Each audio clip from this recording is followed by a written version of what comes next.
Hi all, എല്ലാവർക്കും unique അക്കാഡമിയിലേക്ക് സ്വാഗതം. അപ്പോൾ പതിവ് പോലെ ഇന്നൊരു ക്ലാസ് അല്ല, നിങ്ങൾ തമ്മിൽ ശ്രദ്ധിച്ച് കാണുമെന്ന് വിചാരിക്കുന്നു. അതുതന്നെയാണ് എനിക്ക് നിങ്ങളോട് ഷെയർ ചെയ്യാനുള്ളത്. കുറച്ച് കാര്യങ്ങൾ ഷെയർ ചെയ്യാനുണ്ട്, അതുകൊണ്ടാണ് ഇങ്ങനെ ഒരു വീഡിയോ ചെയ്യുന്നത്.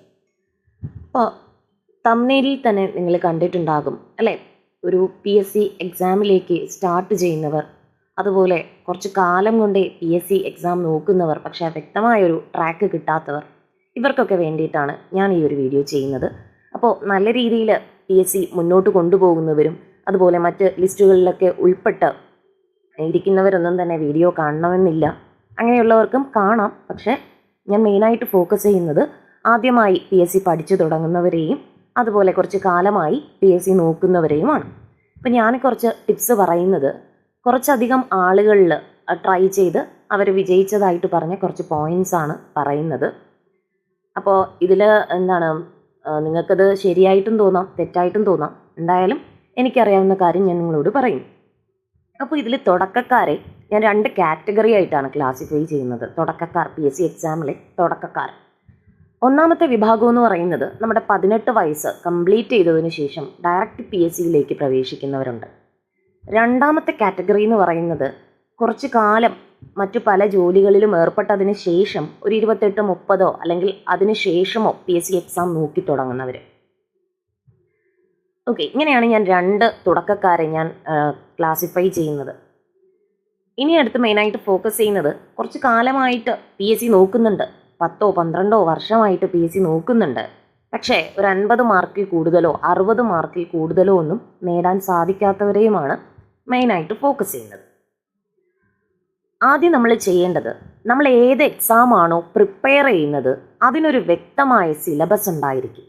ആ സിലബസ് പ്രിൻ്റ് ഔട്ട് എടുത്ത് വെക്കാനായിട്ട് തന്നെ നോക്കുക. മാക്സിമം ഫോണിലൊക്കെ ഇപ്പോൾ PDFs ഒക്കെ ആയിട്ട് അവൈലബിൾ ആണ്. എന്നാലും എൻ്റെ ഒരു അഭിപ്രായത്തിൽ നിങ്ങൾ എന്ത് ചെയ്യുക, ഒരു 3-4 പേജ് ഉണ്ടാകും, അത് പ്രിൻ്റ് ഔട്ട് ഒന്ന് എടുത്ത് വെക്കുക. എന്നിട്ട് ആ സിലബസിലൂടെ വ്യക്തമായിട്ട് ഒരു മണിക്കൂർ ആ സിലബസിന് വേണ്ടി തന്നെ ഒന്ന് ചിലവഴിക്കുക. ആ സിലബസ് ഒന്ന് വ്യക്തമായി കടന്നു പോവുക. ഞാൻ ഏത് എക്സാമിനാണ് പ്രിപ്പയർ ചെയ്യുന്നത് എന്ന വ്യക്തമായ ധാരണ ഓരോ ഉദ്യോഗാർത്ഥിക്കും ഉണ്ടായിരിക്കണം. അല്ലാതെ വാരി വലിച്ച് എന്തെങ്കിലുമൊക്കെ പഠിച്ചിട്ട് പോരുത്. ഞാൻ ഇത്രയൊക്കെ പഠിച്ചു പക്ഷേ എനിക്ക് സ്കോർ ചെയ്യാനായില്ല എന്ന് പറയുന്നത് ആ എക്സാം ഓറിയൻറ്റഡ് ആയിട്ട് നമ്മൾ നോക്കാത്തത് കൊണ്ടാണ്.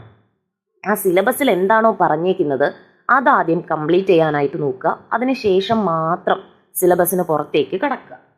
ഓക്കെ ആണല്ലോ.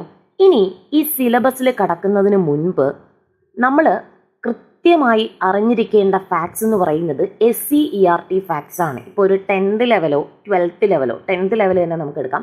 10th ലെവൽ ഫോക്കസ് ചെയ്യുന്ന ഒരാളാണ് എന്നുണ്ടെങ്കിൽ നിങ്ങൾ തീർച്ചയായും SCERT അറിഞ്ഞിരിക്കണം. അതിൽ 5ാം ക്ലാസ് മുതൽ 10ാം ക്ലാസ് വരെയുള്ള പഴയതും പുതിയതുമായ ടെക്സ്റ്റ് ബുക്കിലെ ഫാക്ട്സ് കൃത്യമായി അറിഞ്ഞിരിക്കണം.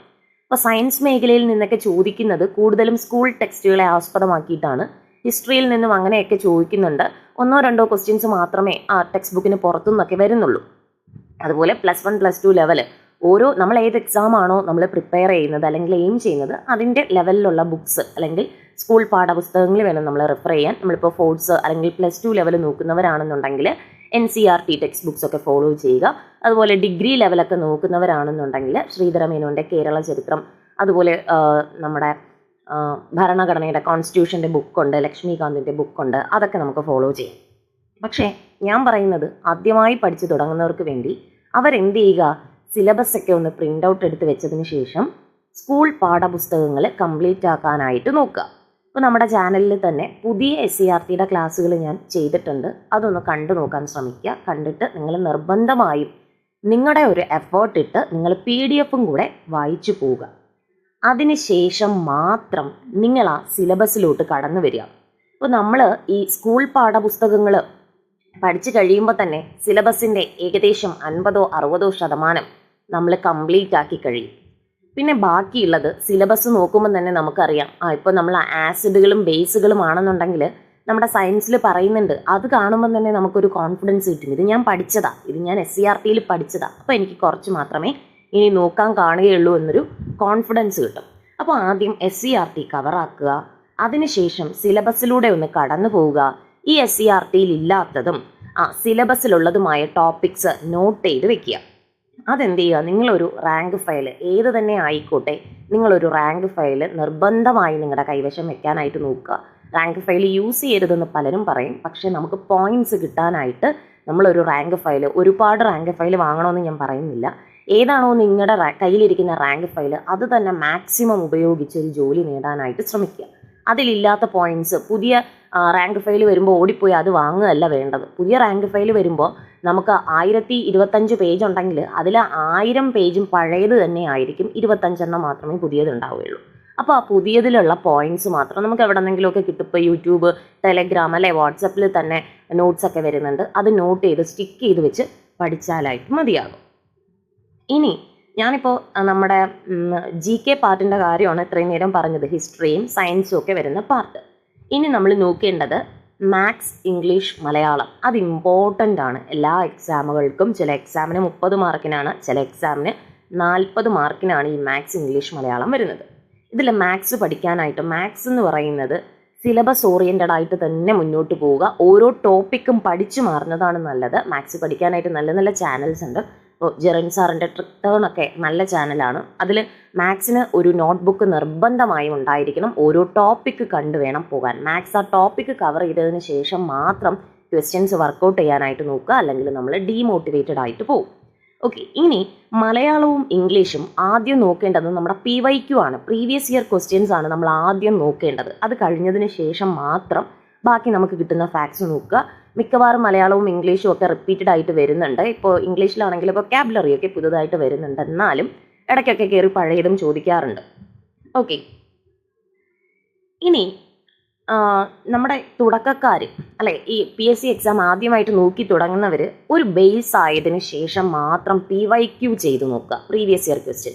അല്ലാതെ ആദ്യമേ എല്ലാവരും പറയും പ്രീവിയസ് ഇയർ ക്വസ്റ്റ്യൻസ് ചെയ്ത് നോക്കിയിട്ട് പഠിക്കാൻ പറയും. പക്ഷേ അങ്ങനെയല്ല. എൻ്റെ ഒരു വ്യൂ എന്ന് പറയുന്നത്, നമുക്ക് കുറച്ച് ബേസ് ആയി എന്ന് നമുക്ക് തോന്നുമല്ലോ, ഇന്ന കാര്യങ്ങളൊക്കെ എനിക്കറിയാം എന്ന് തോന്നി തുടങ്ങുന്ന സമയം മുതൽ നിങ്ങൾ LGS ലെവൽ മുതലുള്ള ക്വസ്റ്റ്യൻ പേപ്പർ എന്ത് ചെയ്യുക, വർക്കൗട്ട് ചെയ്ത് നോക്കുക. ഓക്കെ, അപ്പോൾ എന്താണ്, ഈ ബേസ് ആയതിനു ശേഷം മാത്രമേ ചെയ്യാവൂ എന്ന് പറയുന്നതിന് കാരണം, ആദ്യമേ തന്നെ ചെയ്താൽ ഒരു ക്വസ്റ്റ്യൻസും നമുക്ക് അറിയില്ലായിരിക്കും, നമ്മൾ ഡീമോട്ടിവേറ്റഡ് ആയി പോകും. അയ്യോ ഇതൊന്നും എനിക്ക് അറിയില്ലല്ലോ എന്ന് തോന്നും. പക്ഷേ ഒരു ബേസ് ആയതിനു ശേഷമാണ് നോക്കി തുടങ്ങുന്നത് എന്നുണ്ടെങ്കിൽ നമുക്ക് കുറച്ച് ക്വസ്റ്റ്യൻസ് ഒക്കെ നമുക്ക് കിട്ടും. അപ്പം നമുക്കൊരു കോൺഫിഡൻസ് വരും.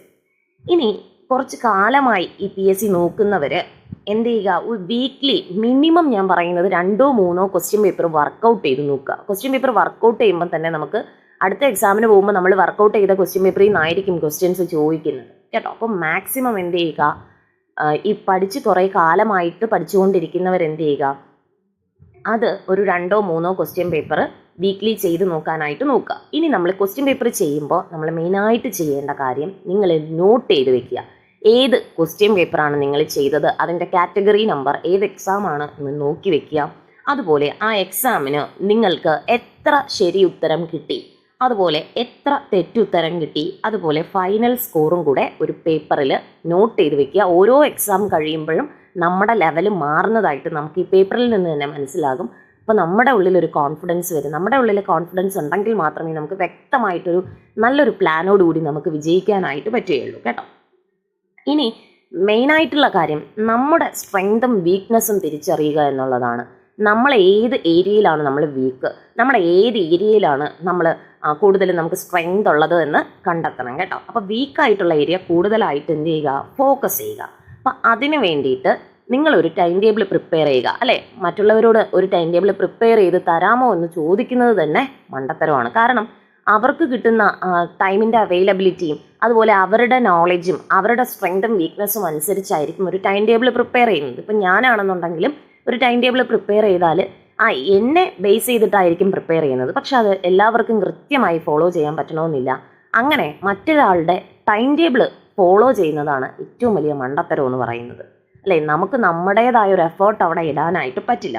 അപ്പം നിങ്ങൾ എന്ത് ചെയ്യുക, ഓരോ ദിവസവും ഒരു ടൈം ടേബിൾ, വ്യക്തമായ ഒരു ടൈം ടേബിൾ ഉണ്ടാക്കുക. അത് ഞാൻ പഠിച്ചിട്ടേ ഇന്ന് ഉറങ്ങൂ എന്നുള്ള ദൃഢനിശ്ചയവും ഉണ്ടായിരിക്കുക. അല്ലെങ്കിൽ എന്ത് ചെയ്യുക, ഇപ്പോൾ തലേന്ന് രാത്രിയോ അല്ലെങ്കിൽ അന്ന് രാവിലെയോ എന്ത് ചെയ്യുക, ഒരു പേപ്പർ എടുത്തിട്ട് ഇന്ന ടോപ്പിക് ഇത് ഇത്രയും ഇന്ന് ഞാൻ പഠിച്ചിട്ടേ ഇന്ന് ഞാൻ ഉറങ്ങുകയുള്ളൂ എന്ന് ഒരു പ്രതിജ്ഞ അങ്ങ് എടുത്താൽ മതി കേട്ടോ.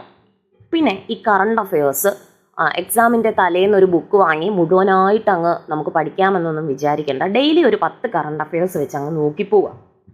പിന്നെ നമ്മുടെ നമുക്ക് കമ്പൈൻ സ്റ്റഡി പറ്റുമെങ്കിൽ കമ്പൈൻ സ്റ്റഡി ചെയ്യാനായിട്ട് നോക്കുക. ഇപ്പോൾ ടെലിഗ്രാമിലൊക്കെ ഗ്രൂപ്പ്സൊക്കെ ഉണ്ട് കമ്പൈൻ സ്റ്റഡി ചെയ്യാൻ.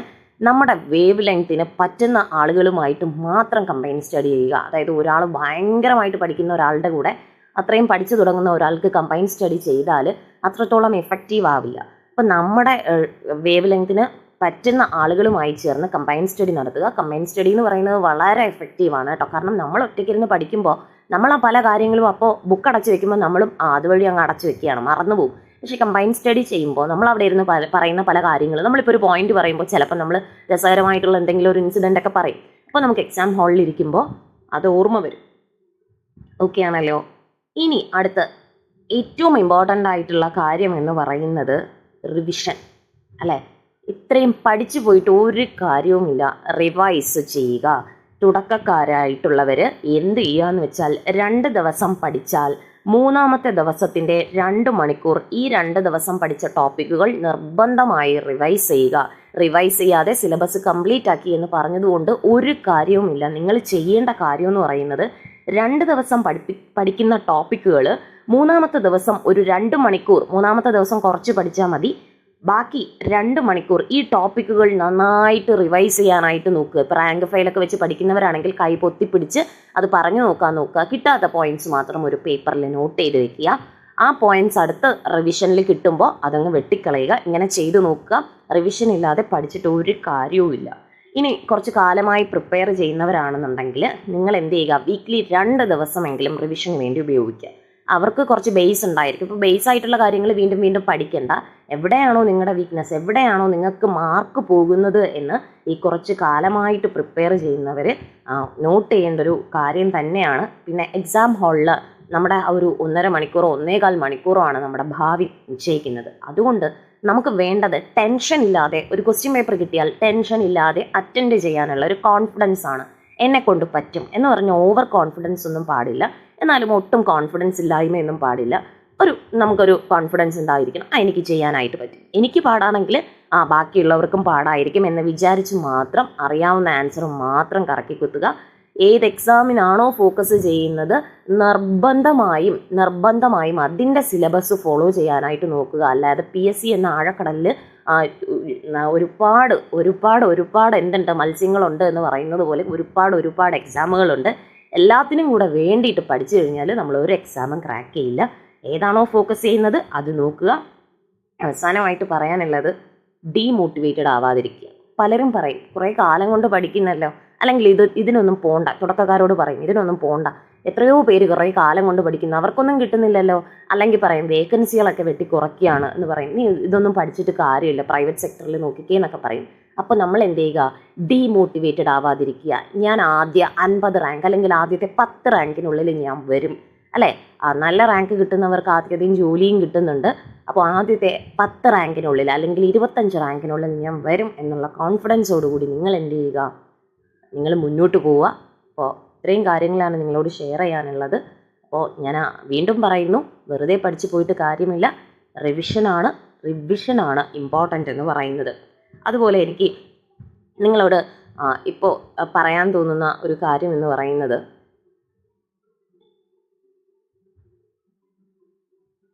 നമ്മുടെ നെപ്പോളിയൻ ഹിൽ എന്ന് പറയുന്ന ഒരു വ്യക്തി ഒരിക്കൽ പറഞ്ഞിട്ടുണ്ട്, കാത്തിരിക്കരുത്, ശരിയായ സമയം ഒരിക്കലും വരില്ല. ഇപ്പോൾ എവിടെയാണോ അവിടെ നിന്ന് തുടങ്ങുക, ഇപ്പോൾ കയ്യിലുള്ളത് ഉപയോഗിക്കുക. തുടർ യാത്രയിൽ നിങ്ങൾക്ക് വേണ്ട മറ്റുപകരണങ്ങൾ നിങ്ങളിലേക്ക് വന്നുകൊള്ളും. അപ്പോൾ എനിക്കും അത് തന്നെയാണ് നിങ്ങളോട് പറയാനുള്ളത് അല്ലേ. നമ്മൾ ഒന്നിനും വേണ്ടി വെയിറ്റ് ചെയ്യരുത്. നമുക്കൊരു ശരിയായ സമയം, അല്ലെങ്കിൽ എല്ലാം ഓക്കെ ആയിക്കോട്ടെ എന്ന് പറയുന്ന ഒരു സമയം, എല്ലാം ഓക്കെ ആയിട്ട് പഠിക്കാമെന്ന് വെച്ചാൽ അങ്ങനെ ഒരു സമയം നമുക്ക് വരില്ല. ഇപ്പോൾ നമ്മൾ എവിടെയാണോ ഉള്ളത് അവിടെ നിന്ന് അങ്ങ് പഠിച്ചു തുടങ്ങുക. അവിടെ നിന്ന് അങ്ങ് പഠിച്ചു തുടങ്ങിക്കഴിഞ്ഞാൽ ബാക്കിയുള്ളത് നമ്മുടെ പുറകെ വന്നോളും. ഇപ്പം നമ്മുടെ കയ്യിൽ എന്ത് സോഴ്സാണോ ഉള്ളത് അത് വെച്ച് അങ്ങോട്ട് മുന്നേറുക. ബാക്കിയുള്ള എല്ലാ കാര്യങ്ങളും നമുക്ക് പുറകെ വന്നോളും. അപ്പോൾ ഇത്രയുമാണ് പറയാനുള്ളത്. അപ്പോൾ എല്ലാവരും എന്ത് ചെയ്യുക, നന്നായിട്ട് പഠിക്കുക, റിവൈസ് ചെയ്യുക, നിങ്ങളുടെ ലക്ഷ്യത്തിലേക്ക് എത്തിച്ചേരുക. എല്ലാവർക്കും തന്നെ സർവീശ്വരൻ നല്ലൊരു ജോലിയിലേക്ക് എത്തിച്ചേരാനുള്ള അനുഗ്രഹം ചൊരിയട്ടെ. Okay, thank you all.